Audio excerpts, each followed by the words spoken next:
If you've been in the market for long enough, you have noticed that very often the wicks that the market creates get filled.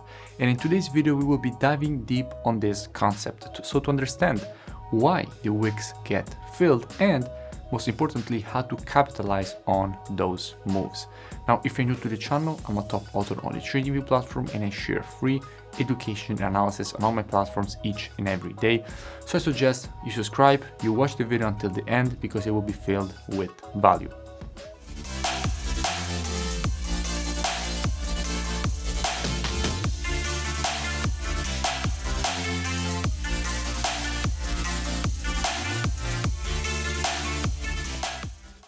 Okay, so what we will be speaking about in this video is a very specific situation in the market.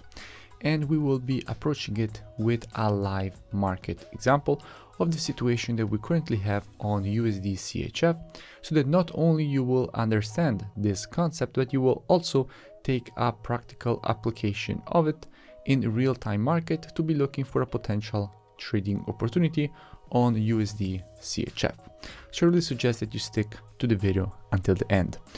Now, first of all, I want to speak about a very specific candlestick formation. I spoke about it also in the past, but I continue to get a lot of questions on why this candlestick formation is so important and why, most importantly, is so accurate. Okay.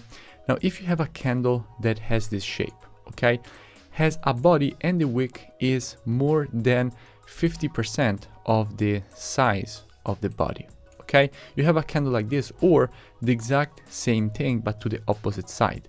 Okay, so basically you have a green candle with a very long wick, so more than 50% of the body. You have these two candlestick formations. Now, what will happen most of the times is that the next candlestick formation, in this case, it will fill in the wick to the downside. So you will have a bearish candle and here you will have a bullish candle. So the next candle will fill in the wick. Now you may be asking yourself, why? Why is it that the next candle will fill in the wick? The answer to this is very simple. You find it in asking this question: why does the wick create itself?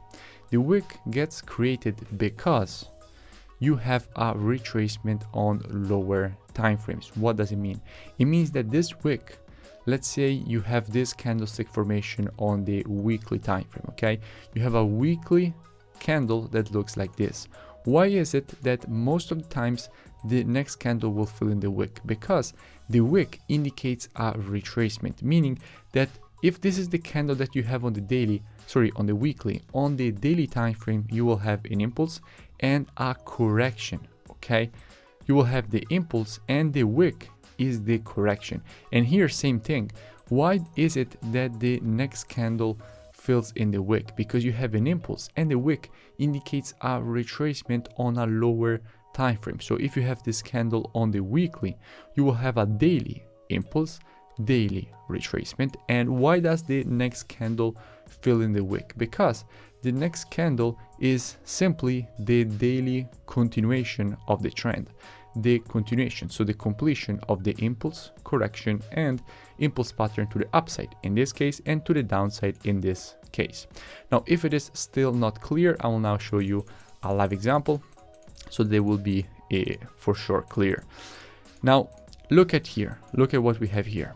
Okay, do you see this candle here? This is the candle that we have just spoken about, right?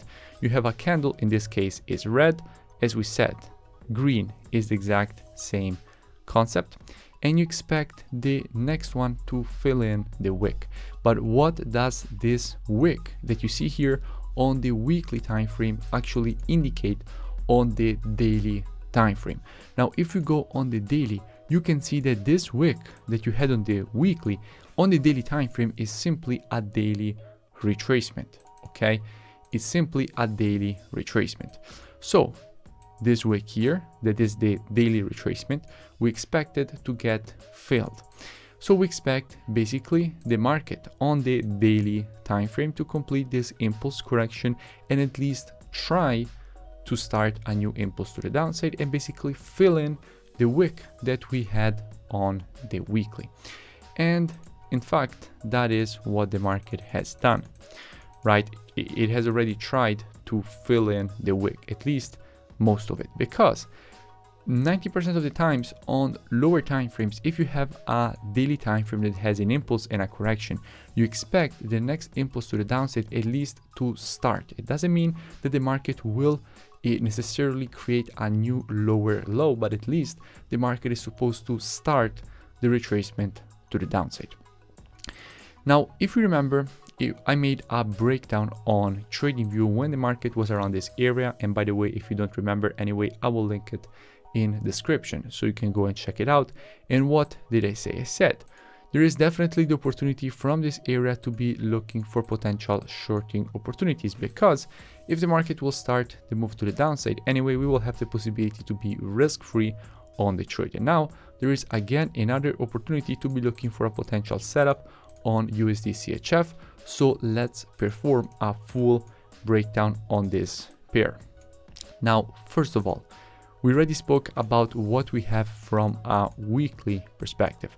We have the candle that the next candles are supposed to fill in the wick, and more or less the market has already done that. Now we can expect the market to even go lower to really completely fill in the wick. That is not something that happens every time, but very often the next candles will actually fill in the complete wick, but at least you expect most of the wick to get filled, which is something that the market has already done. But on the weekly, we can expect continuation to the downside to go also and test this very strong demand area that we have here that the market still hasn't really tested properly. Let's go back down on the daily time frame. On the daily time frame, what is the situation at the moment? Now, first of all, let's understand how this impulse and correction has been created. First of all, the market from here went down, created a low, and then broke that low to the downside.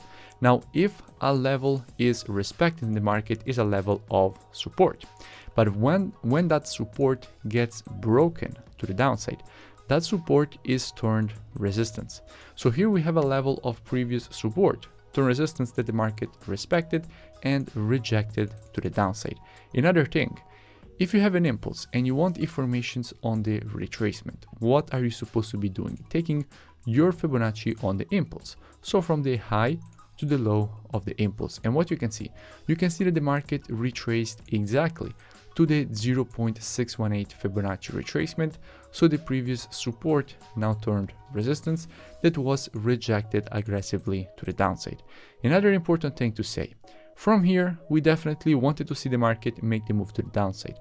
The market did it. However, in making the move to the downside, the market also created this M formation, creating new structure. The new structure is exactly the M formation of the neckline of the M formation. So the previous support here, which is now turned resistance. So a new structure level for this market with a new minor impulse and correction inside of the big impulse and correction.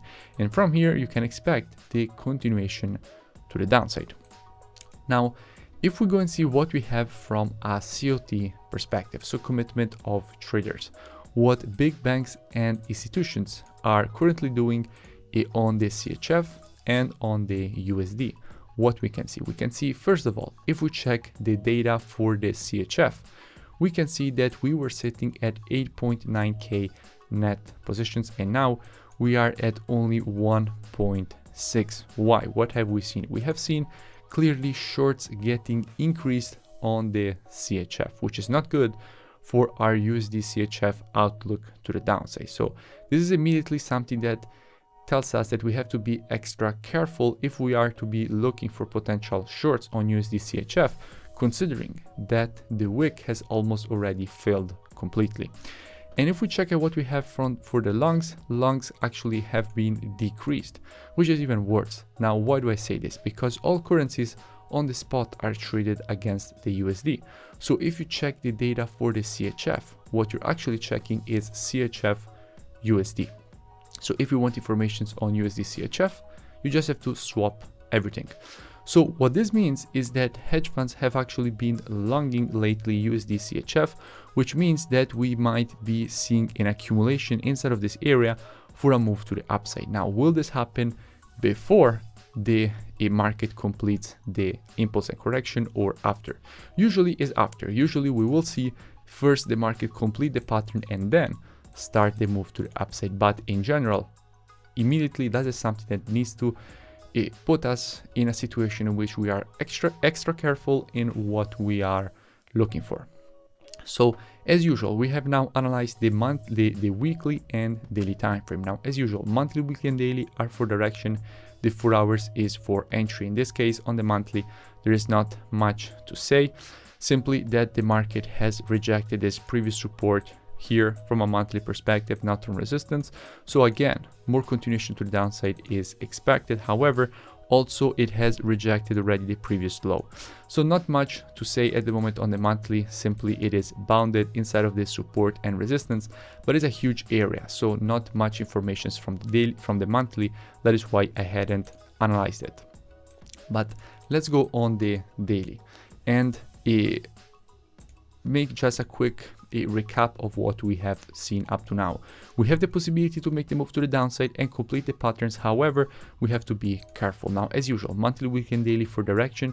The 4 hours is for entry. So let's go down on the 4 hours. Now, on the 4 hour time frame, we can immediately see that the market is not ready for the move to the downside. In fact, at this level, we actually have strong 4 hour support. We have this red candle, which is a strong demand area for USD CHF, which is approaching it with an M formation. So clearly from a 4 hour time frame, the market is not ready for a short. We know that it's a riskier pair to be looking for a short from the first place, because we don't see proper shorting from a hedge fund perspective, so COT perspective. So how we will be approaching this situation with students? Only if we will see clear confirmations from a 4 hour perspective inside of this area that the market is ready to show us a move to the downside. So we will see a clear shift from a bullish market to a bearish market from a 4 hour perspective, and the creation of one of our valid entries. Only then we will be looking for the short with a good probability and good risk to reward for the continuation to the downside. But anyway, we have to be extra careful because hedge funds are not adding shorts yet. If you enjoyed the video, make sure you smash that like button and comment below. It really does support the creation of more free education and analysis for all of you. Also, make sure you go and check out the mentorship program. You find the link in the description. It's a very complete program. You first learn all the rules of my rule-based strategies, and then you trade them with me each and every day. In fact, I give you the market breakdown showing you exactly how to apply the strategies with entry, stop, take profit, as well as answering every single question that you have every day. So it's a very complete program. I suggest you go and check it out. Link is in the description, or I will see you in the next video.